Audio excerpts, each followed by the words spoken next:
Inside Story Uganda, real source of political updates.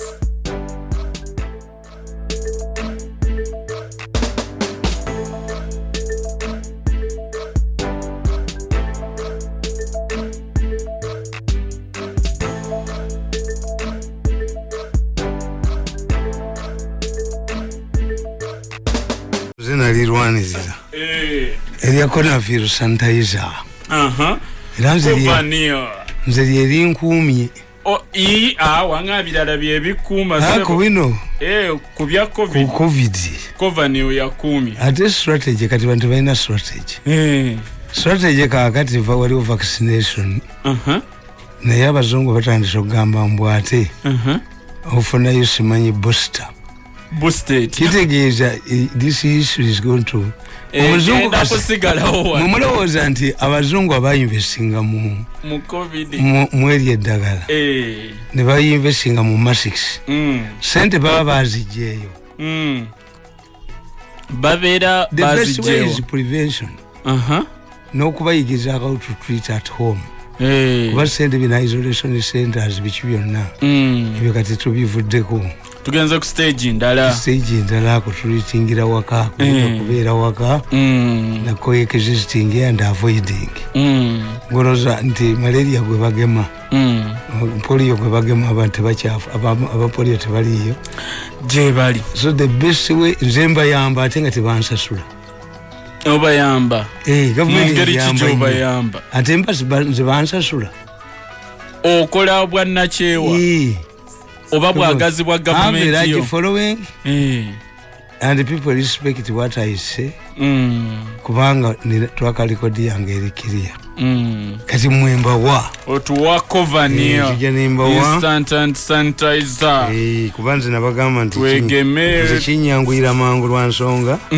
nalabanga abasajja bakulu ewaffe nga batambula n'akagolo nebala abantu abasajja ababedda balina research akagolo nga kakola kyolo kweyasamula toba na kinyendwa okwetyamula kale akagolo bakakola mu bikolokomba byambidde how would they discover this ncho bakizuula batya walaji wa ku nsaalu nti oluseke balutambuliza mu mazzi agatambula vepa neefuuka ki emandula yakamuta evuga pikipiki naye byabazungu sibe babituleetera basangawo abantu baffe nga balina science kati abaganda omunyo bagujjanga mu nsaalu bweki ebisaalu ebyo biri solote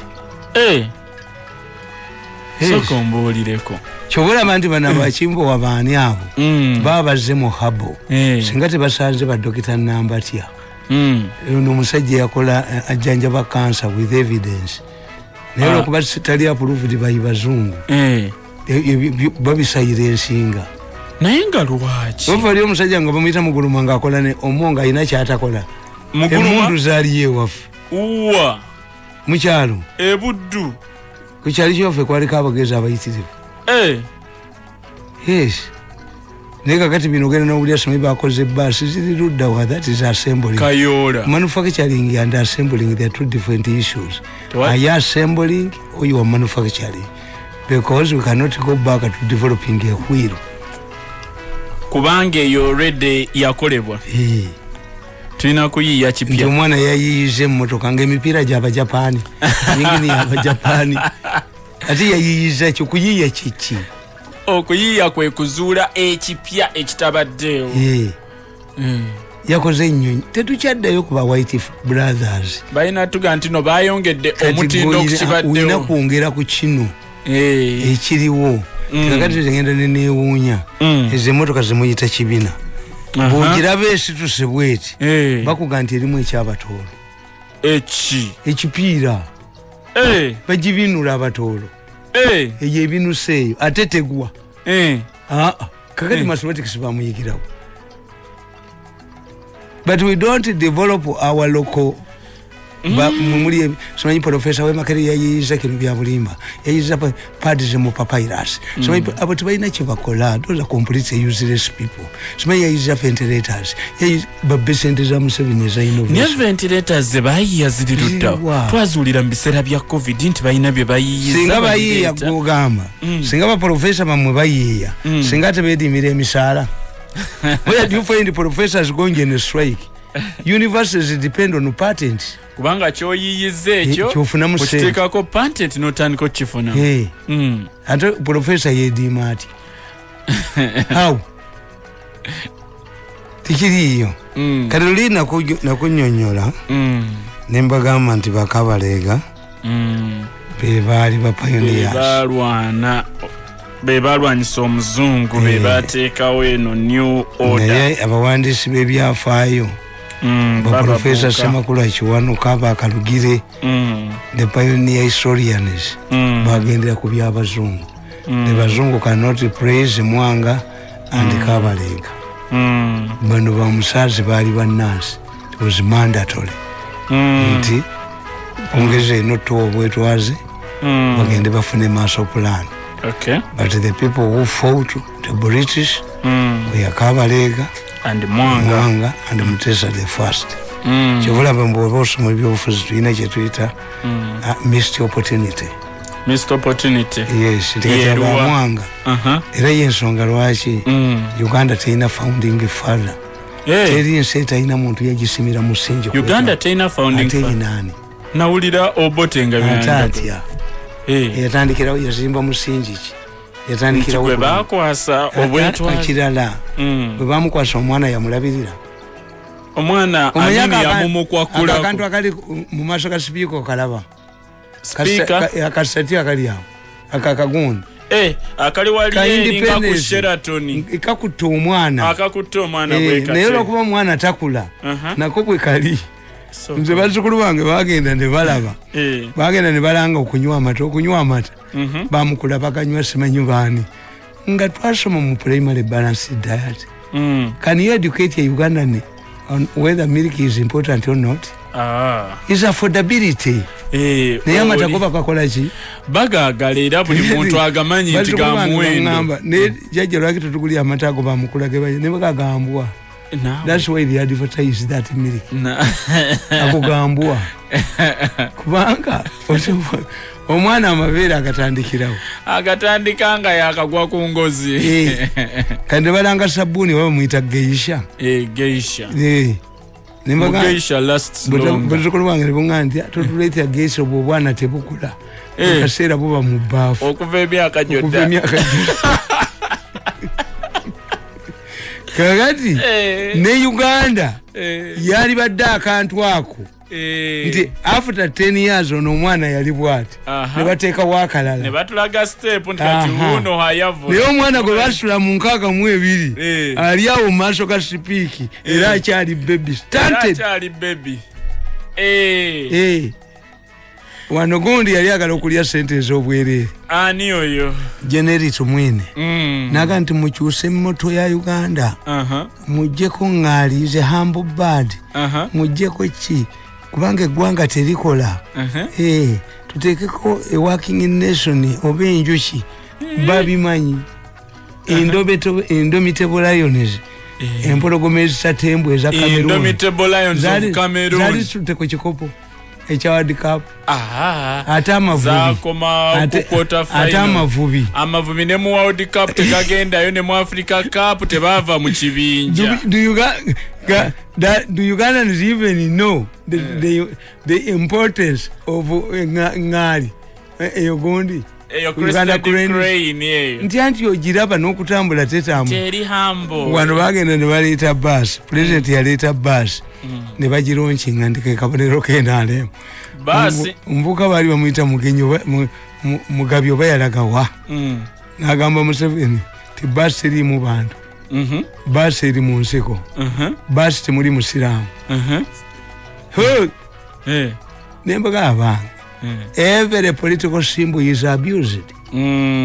Abaddipi baleeta enkumbi omuyini gw'enkumbi n'enkumbi nti eze kulima bo balimi era beni kiwanuka kyasooka okukola ku raisinga bei ya mmwanyi ne bagaa nti yenkumbi eziri kuziika kabaka ez'okuziika kabaka ne bagaa nti ate si yeyo erima waliwo endala anti bamalaya abakazi bwe bajja wano bamalaya abakazi bwe bajja wano be bazimba Najjanankumbi atya that village Najjanankumbi was constructed by prostitutes ate lwaki kyakola kiti beewaananga nti ate nze naleeta ki Najjanankumbi nga bategeezeeyo tebategeeze eno eya bbeeni Najjanankumbi olabawo ensuku ennene oba emmwanyi yes kakati simbo ne bakugamba upisa ekibato kyayo ekiraba ekibato kyayo bwe kiti ekiwanika ekugatojja ate ogijoyininga oti wamma akikutadde bwati maaso ntino tojja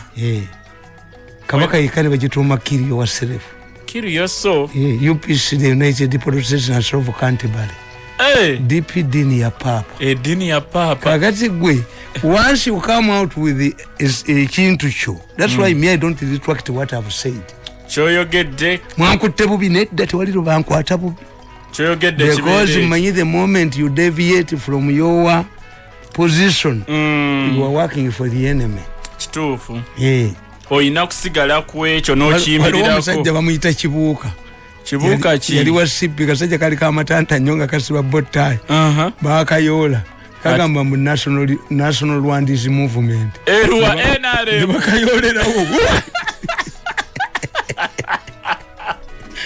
yajita national Rwandese movement atusukwe kuleta tteeka lya sectarianism sectarianism muleeta amateeka agatasobola kusolovinga naye abantu bali mu kugamba sectarianism eyogera bagyogeddeko naye abagikola tebakwata teriiyo kakati bibya National Security Fund bitemubitegeera the struggle is the civils want to destroy the National Security Fund by creating private companies nti omuntu asobole okutereka eno neno zinakuumibwa zitya anti National Security Fund must be maintained because it is a state agency ne bwalibeerawo gavumenti embi efaanana kakati bano bali driven by sentiments national bw'obuuza omusajja ono omubuuza byarugaba nti abatereka mu Uganda bali bameka agamba nti nno tebawera million 5 ziringa 2 but who is making a noise don't accept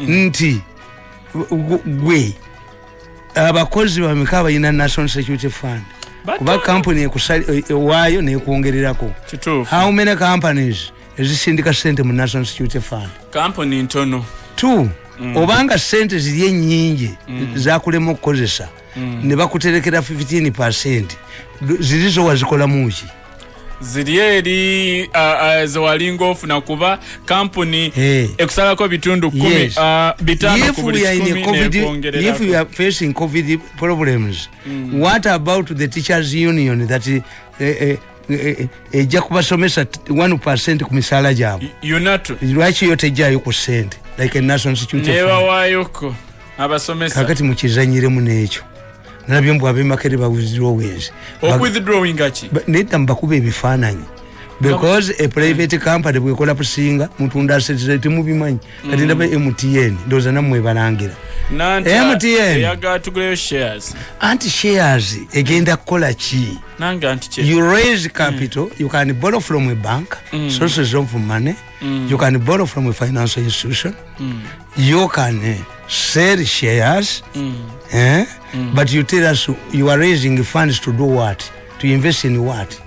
MTN lwaki fine oluvanyuma lw'emyaka gino public relations officer si yajja manager yennyini omuzungu Winvam help two how can you sell shares where you don't have a vibrant stock exchange ati bwe nakubuuza nti ani akulya stock exchange mu Uganda our companies are family companies why abantu bategeera shares era bwe balanga mu kalango kaabwe bakalanga wasemba a shareholder balina ebika a shareholder oli a shareholder ayinvestinga sente zo can make a profit or can fail to make a profit. It is after the annual delegation meeting that you decide to afunye sente tusalawo batulize investing. Kakati mu Uganda National Security Fund menya kuntekola stock exchange why baba gamba nti okugenda ku stock exchange company eyo inokubanga ekola amagoba okumala emyaka 3 kakati ebintu byano okutya okutekerera linga profits bakola ki banda dikire linga mtene badde raga nti ekola profits anti kakati ziliwa egenda kuinvestinga mu ki Bangitikani Bolo is an international company. Bolo etubuli echegenda ku investinga mu sentezo. N'abantu bababulire ti omugabo gukukoletera ki. What if they say that you are registering losses? Ne batakugabira. Two, bajja kweretera obuzibu. Ti a person who buys shares thinks that can asobola kuleta omwana w'omulimu. Explain to him. Kubanga agamba ndisha oda nange nina omugabo bajja kufunayo nakuba essimu abagenti mutole ku mugabo gwange kubanga bo babalanga ebirango ekiranga kika bagenda munda tukuwolerawo nga muzijjeewa sente za banka zeewola ziva mu mmwe obanga mulimu special project eyitiddemu batwala savings banka netuwola John nalabye M7 ayina ekizibu tulina kye tuyita transferred anger ate tebakikolako omukazi omukadde yansanze ku leediyo n'avaayo n'andaga akapapula bw'ati nga nti gwowolezeza ennyo Museveni waliwo omusajja yakola ekibiina ky'abataasoma n'atuggyako ssente zaffe naye yatugambye Museveni yalagira mu kalulu ne ssente zaali ku akawunti n'azitwala mu kalulu nammwe Museveni mumumanyi oyo omusajja yayogeranga mbu ow'ekibiina ky'abataasoma cheated the people. Yes, should be arrested. Bawayo sente banji mukalulu Museveni agambye mulete ebyapa by'ettaka mutubisinge mu banka akaluwe kanagwa nga ajja kwongeramu emirundi 10. This is transferred anger kati bamunonye. This man collected yaberanga ku TV radio abekibiina ky'abataasoma buli gwola balanga wano. This is why by the time the real people come nga babyonona dda sako bazonona dda biki babyonona dda every Museveni's ideas bagizanyira mudda tiba marketable ate nga bagizanyiddemu kakati oyinza okyokulanga ekirango banka eno erabirirwa banka enkulu nenteka mu sente ezikudde zonna zibadde zabirirwaki era banka ento era zonna zibadde zirabirirwa bank enkulu. The moment you announce kakati fatola baffe abayina amagezi kasosangawo ekipande ku kitundu bakuttako not for sale it means litundibwa naye bakyakayana tebannategeera gana kubanga wali sante buli kintu kyonna kiriko nti not for sale kati baba ababbi kasabalabako not for sale lyebagula ero lyebagula liriko enkayana. Which means aliyingiramu alabe parties. This bank is guaranteed by the central bank. I ran away. Because many banks have collapsed on the laps, seated on the lap of Bank of Uganda. Waliwo afuna license of cooperating a bank nga Bank of Uganda temani. Oyo muzungu atubuulize. Owa MTN. And batubuulize. But future yabweriruddawo. Before the ordinary Ugandans are duped to buy shares, we should know whether this is a permanent company or not. But the Muzungu is everywhere. The Muzungu cannot, because he seeks, Mr. Who, we are not seeing the face of Muzungu for the first time. In fact, when I say Muzungu coming on radio without using, on TV without using his juniors, then I know something is fishy. Twakalaba mobile company emu ngeddu Africell ate sente ku masimu badduka nazo. Yes, musose kweta kula nti sente ziri ku simu zinemereko muzibbe baka zamani kasayija zamani muswahili zamani kitegeeze ekikadde bahati n'obukuuti sente ziri ku simu myaka 8 kakati ate kampuni y'essimu ejjezina ag'ekisezi. You think Ugandans are fools? Ugandans are fools.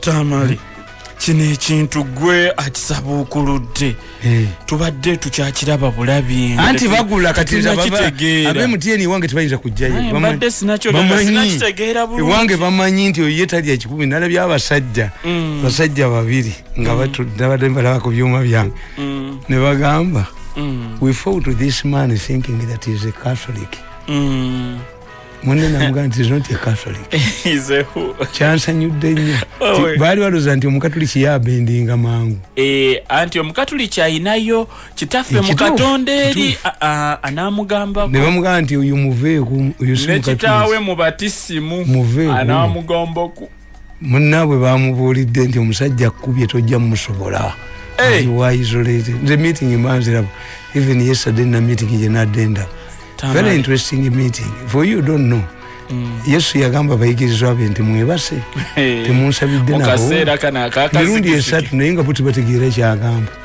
ate baali babiraba ebiri mu maaso ye yali alaba ekijja kati ffe tuba tubiraba mubiraba ebijja when I come out I tell you era yamugambye tegoloza Mirundi is driven by money.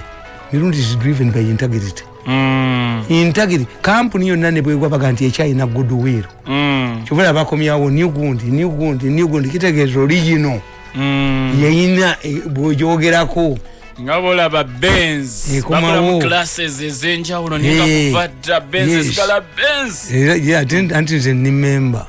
Nalaba Benz ye. Daimula nasatu. Nali nkukayanya kweri Benz gye wagamba gye wa parkinga mu lujja nontwalayo nenjiraba ate Benz bagitomera Benz bagita nazala abatakisi bagitya fa aba Benz tetugula katala wa Kiseka mwino gula peya era nagenda ko no wa Benz kyali wage bamu kubesasi nazanga mukazi wangadide olabirwa mu wa Benz nendabirwa mu abukolobodde ko nemka abijeko aba Benz fete tukalabula te wali abba abatakisi bagita ani abba Benz akatala ka Benz fetubigula fetugula bibi Benz bagula peya era botomera ko ka indicator gonna bagajja ko sukali mu supermarket ngata bamukola tebakumanyi kuba gwogula kasawo madivani takumanyi nemmetta kati atenze nze wava munna mmanyi kwanze nzija wava munno nze wava munno mbitapo mwendi Mumbereno, you are driven by integrity. Daimula ne Benz basinkana mukubo nga buli omwana onya munne. Kakati Daimula yina muwala we nga bamuyita Mercedes. Muwala mulungi nnyo teyafumbirwa. Kakati kyobola abagiyita Mercedes Benz. Daimula yawayo linnya lyawo. Olumba giyita Daimula Benz oba Mercedes Benz. Mercedes yali mwana muwala. Teyafumbirwa. Yes. So integrity yange yamanyi yeye goodwill jenina yensonga lwaki n'abantu following egejja bugezi so tekendera kave yambuka bwambuzi siri reactive kubya mu bimwogera ndilina nabagamba nti nze natunulya area bana babadde bachansi byokusabataje nga company zange okola but I have goodwill of the population goodwill na jobu jingo pasa bujingo yambita nanga ndi musajja gwina kwewunya wayogera n'ogamba ti mukazi wange ne nazaala wange bakuba bali bamuyita Professor Naluso nava ebusuga najja wano n'awasawo omukazi omwala omuto nyina weyo omuwala ne balumba Naluso ne bamukuba okumwogoloza namukolimira nafuna ekikulukuto era namugaye nti gwino muwala we yakuvuma tomukolimira hapana omwana yenna kasita omuzaala nakola ekintu naawe omusabira kuzaala ategera ayite mu process ayite mu bulumi bwe bumu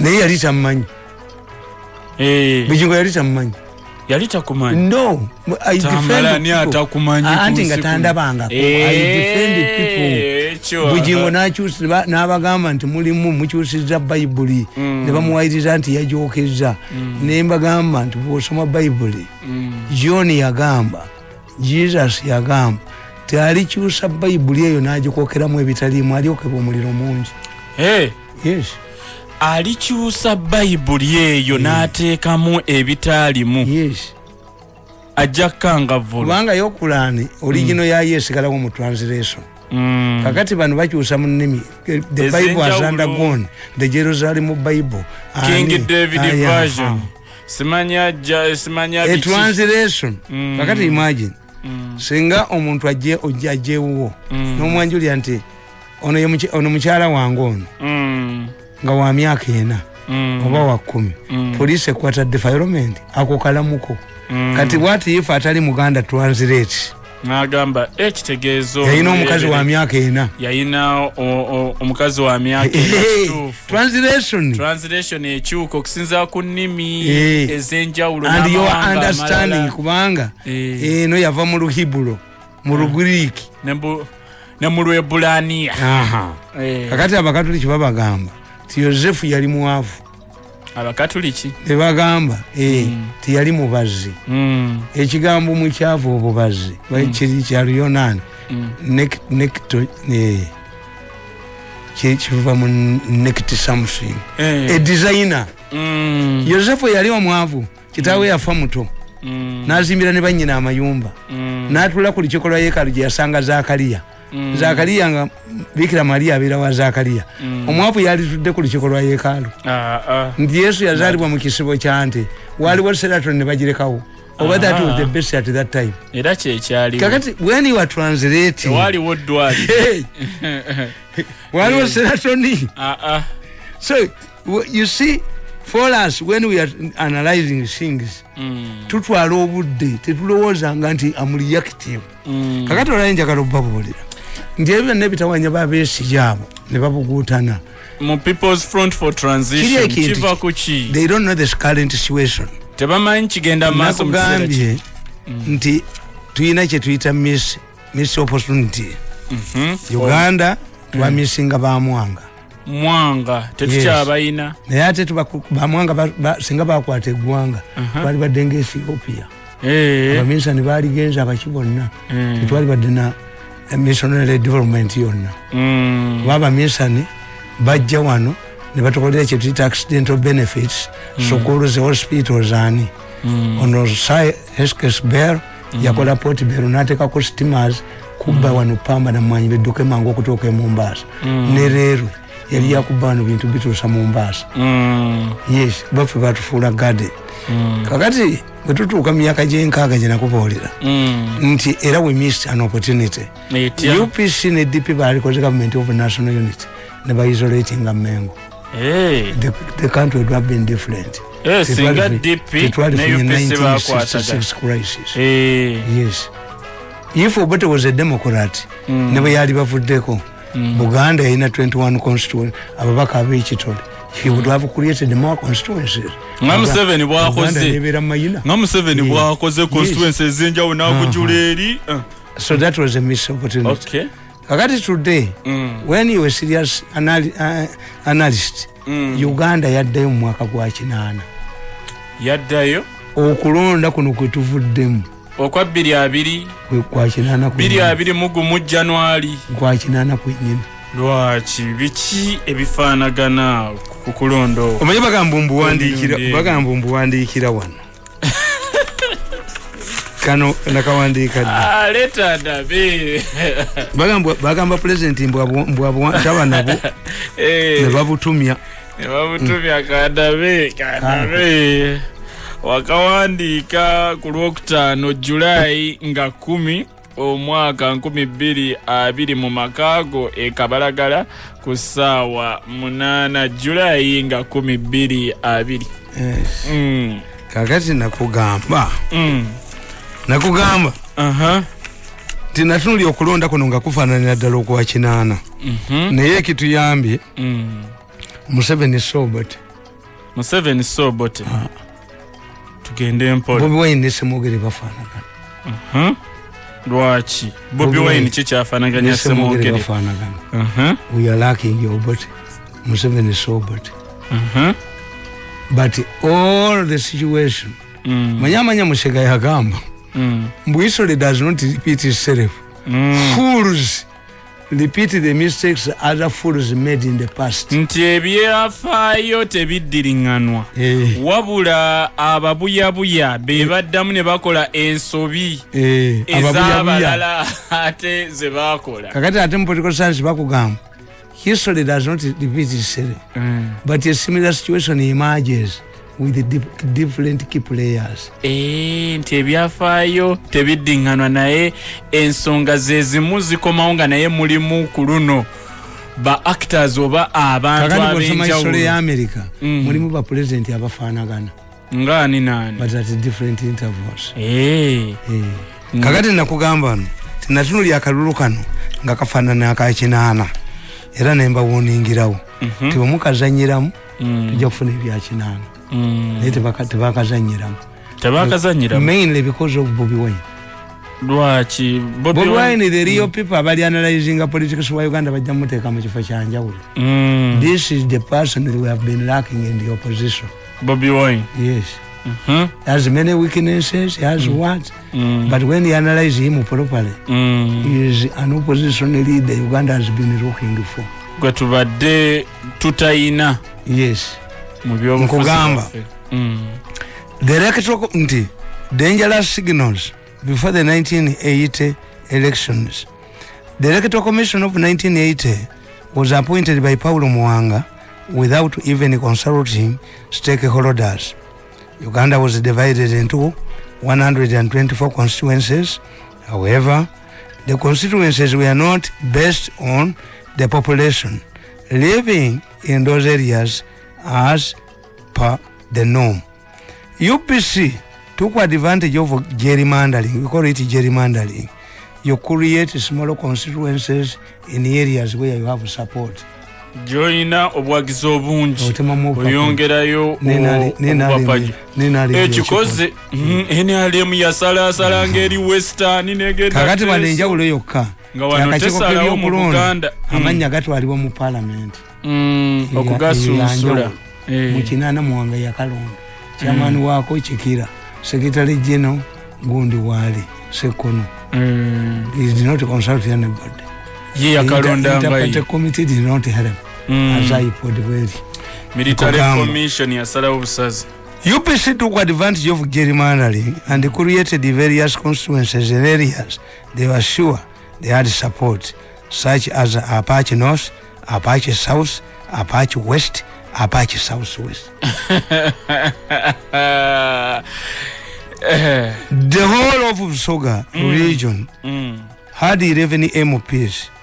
Mpigi district in Buganda, which included Mpigi, current Mpigi district, Butambala and Wakiso had only 4 MPs. Kampala city had only 4 MPs. Interestingly, as elections approached, cabinet continued increasing the number of constituencies, obviously for support.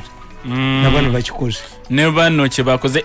Ekitegeeza ebyafaayo biddiringaniddwa naye nga kuluno bikolebwa bantu balala.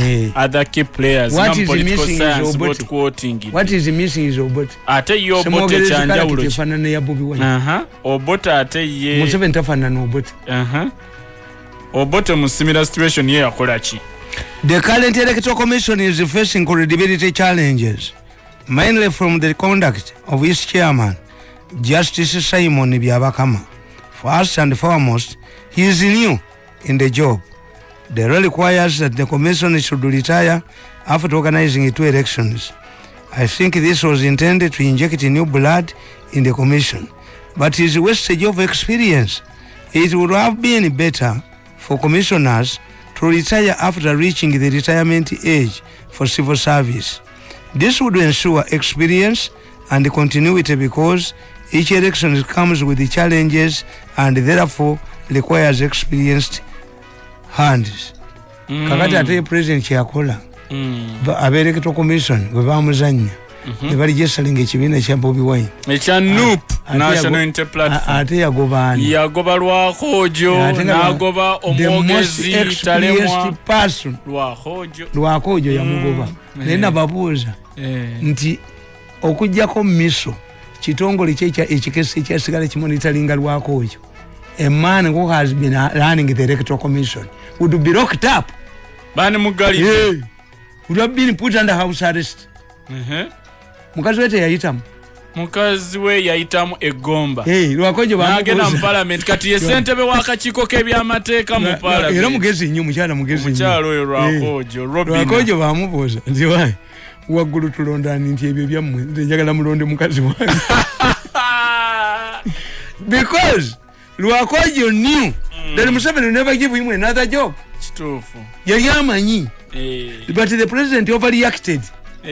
Omusajja ngoyo aludde mu kakiiko okumala ebbanga ddene. You lock him inside. Ne ya communication hiyo na. Eri babeera balangirira Nuupu ng'enkeera bano babagobye ku supi. Kati nkugamba nti abeera Electoral Commission bonna tebaligenze. Uno novice ne deputy we novice. Baali badde bagamba nga baba balonda baselekitinga emyaka nti balitayalingira mulundi gumu. You put this in mind. Okay.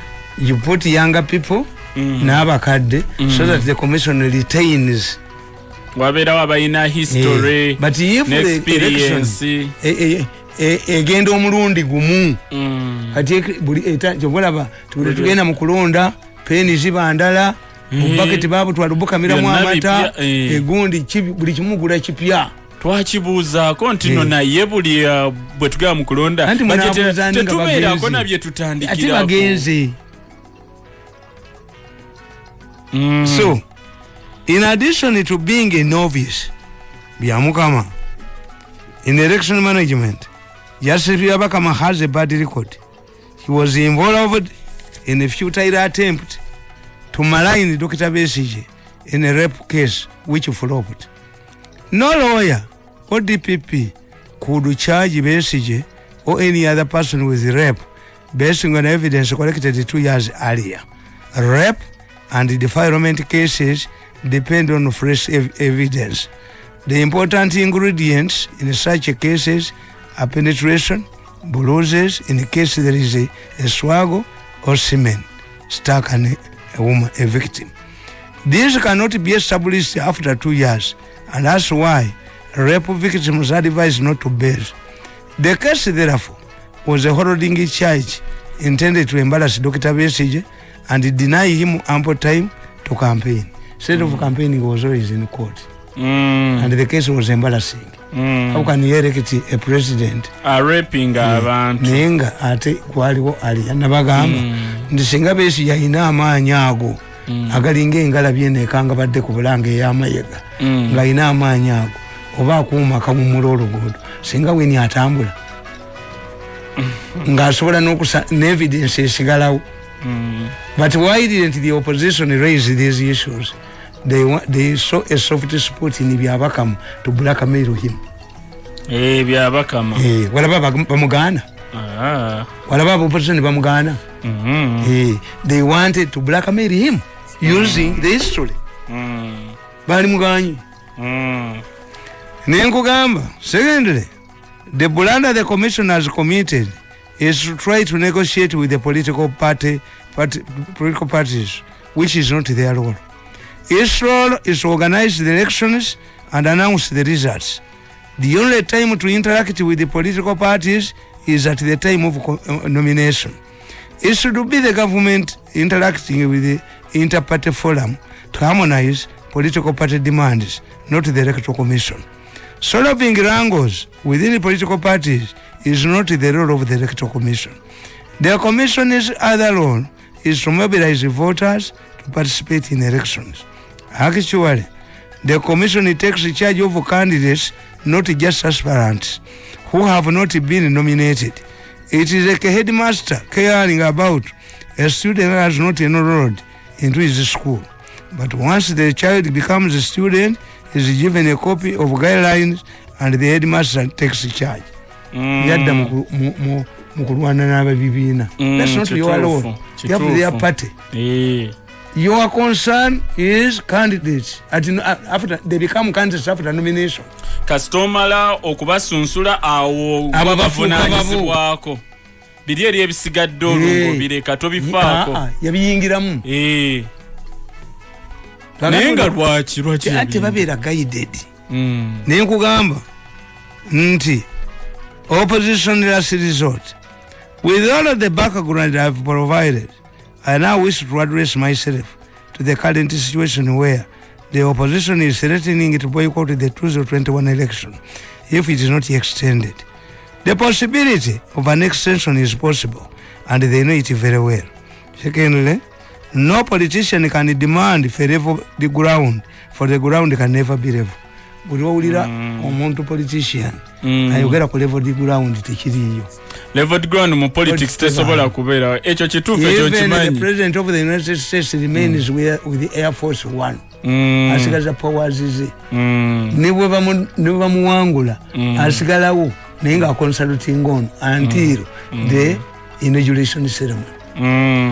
Buli olabanga politician aganti leveling of the ground. Teriyo level the ground. Teriyo. Teri asobola kuwa level the ground muvuganya. Did Chirubateri Kawunda to level the ground? Did Ndanda Yeteri Gundi to level the ground? Maybe esobokanga tekuli incumbent incumbency nga bino bimwogera. Incumbency helps you if you have performed only. Nga bimwogera ku Muhoozi. If Muhoozi can ride on the success of his father, what's the problem? Is it nze kyenda paka ekiri unique muko kulowooza sinalaba y'omukoja afuze eggwanga because politics is a name and money. Name and money. Nti mu South Korea Gino Park, mu North Korea oyo jajja bwe yali anunudde North Korea era bye baliwo. He was defeated. Kim Il-sung jajja. Yes. Bagandi Kim Jong-un. The Gandhi family. The Pakistan, the Bhuttos. The Bhuttos in Pakistan. What about George Bush in a highly developed country? The Kennedys. What about Clinton and his wife? The Kennedys. Omukogwa sinalaba yo jafuga. Omuko. Kijja kuba unique mu Uganda. Oba kinzo otandikira wa. Ndoza ebintu bitandika Tamale. Ekifunyaga nange nkirindidde nkirabeko. Kakandi nabagamba. Teyo level ground teriyo. Nembagamba. The reason why they fear an election today is that they reached a conclusion that Museveni cannot be defeated, which happened. This also means that whether the election is extended or not is not what the opposition is looking for.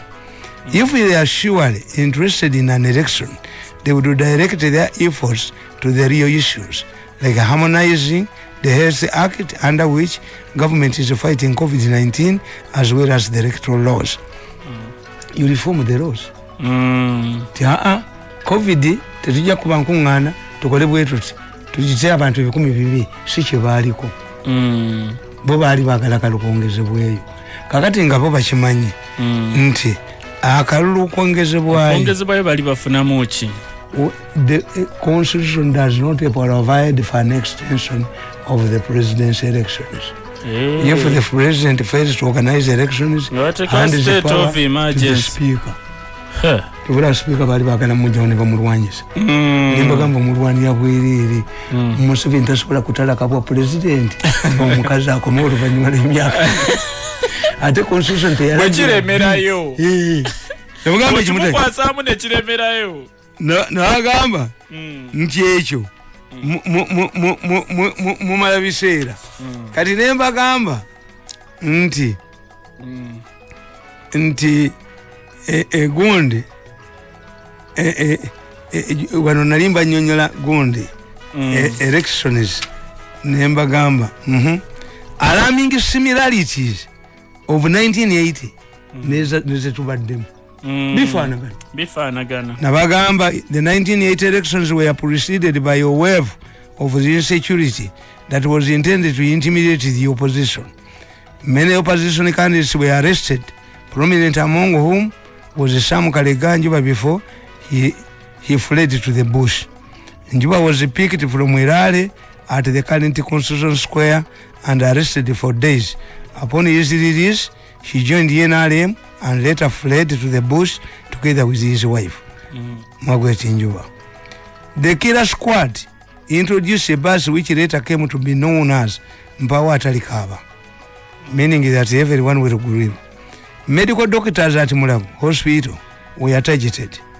Obute's cousin, who at that time had joined the Democratic Party, Adekonechon was directed by the police not to speak. Nze nalisabanga ku muntu gwe baganya okwogera. Yatuwubiranga buwubizi mu kinana. Ani. Adekonechon andi yavuma Uganda. Adekonechon oli Muganda Obote. Adekonechon. Waliwo omuvuganga bamuyita Nyanzi nga Muganda w'abano bakayanja. Bakayanja ki? Papa Kayanja. Pasta Kayanja. Yavumanga Obote mu lulu. Ne tinga. Tiberiyo Kenya. Semwogere yanyumiza olunaku lumu nanga ndi mwana nkubuulire nti teweesiganga bannabyabufuzi bye boogera ku bulaala nti Tiberiyo twamuyitanga tinga ng'anywa kaali. Ng'anywa wala gy'oli omukka kaali. Kaali sigala sigala ono kaali. Omuliro gw'oteeka mu kamwa. Tiberiyo Kenya yali munywa kaali. Sokolinde nga saidi eriko omuliro gy'oteeka mu kaali bwe baba munywa. Si sport sisirekisi. Kaali bwe baba munywa. Omuliro gwe gubeera mu kamwa. Naawe Tamale kisoboka. Babuuza abaana emimwa tebagyoja.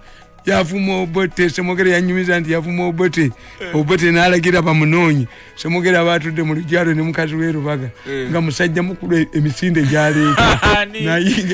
Tinga. Teberiyo Kenya. N'ayingira ennyumba. Semogere alowooza nti wayi musajja agudde mu kidumu nsaze ayidde. Balaba tafuluma. Okumukebera nga tali mu kitanda munda kya Semogere. Sokolinde ate mu kitanda g'akola. Tinga nga yeekwese. Oli tinga w'amaanyi. Eyayogeranga. Obote yaleeta emmotoka zaaliko UWO. Uganda wants Obote. UWO. Uganda wants Obote. Naye ebintu nga bw'oyogedde ebyeddiŋŋana. Gogamba. Ne batiisatiisa ab'ebyokulonda era nga bwe kibaddewo mu kisanja kino abeesimbyewo babakwata babatulugunya. Many opposition supporters were coerced to join UPC to save their lives. It was this political situation which forced the DP to ignore calls of extending the 1980 general election. Abangereza batumakanye yamba asinkana aba DP Nairobi okulonda kwengeyongerera aba DP ne bagana balowooza nti Lukwero Obote. Extending the elections meant extending this suffering of the people, leaders and supporters alike. The killings and the detentions were intended to demonstrate their power and influence of UPC. Although the UPC blamed this on former Min soldiers, the truth was that the perpetrators were elements in the Ugandan army. For example, the bus in Power Talikaba operated every day around the same time between 8 and 10 p.m. The bus driver was well known and it had a permanent dumping place for the dead at Nabunya near Ndeba. It was the work of usual criminals. If it was the work of usual criminals, security forces would ambush the bus at Nabunya and arrest the killers. This indicates that it was the work of security forces. When Dr. Lutakome Kaira addressed a rally along Entebbe Road at Namasuba, urging people to vote for DP so that it tries Obote for crimes committed in the 6 cities, including the abolition of the Buganda Kingdom, security forces hunted him down until he fled to Kenya. Nena, yagamba nti mulonde DP Obote tumuvunaane olw'emivuyo gye yakola ku Buganda mu Jenkaaga. Olubiri baalutuma Malire. Nga kitegeeza ki? Omunyago. Looted property. Baluwamba. Bagiyitanga Malire Barracks. Yo Obote yateekawo akakiiko after 66 nga kaliko prominent UPC bana. Chairman w'akakiiko ako mulamu. Chairman w'akakiiko mulamu. Bali bamuyita. Ne katunda Bulange. Bulange was Obote constituted a committee of 4 prominent people. Their chairman is still around. They advertised Bulange for sale and the highest bidder was Minister of Defense. Minister of Defense nejigula. Echapa bakirina. Yes. Serwanga was saying, Sente ze bajjamu bazimba ekitebe ky'e Masaka aba Tanzania kye baakuba ne bazimba ekitebe ky'empigi ne batandika ekitebe ky'emukono. But the chairman of the committee, which Obote did not touch this money, Obote instituted a committee that sold Bulange and its chairman is still alive. Chairman, wayani oyo chairman? Well, ate mumanya ebintu katukole bwe tutamale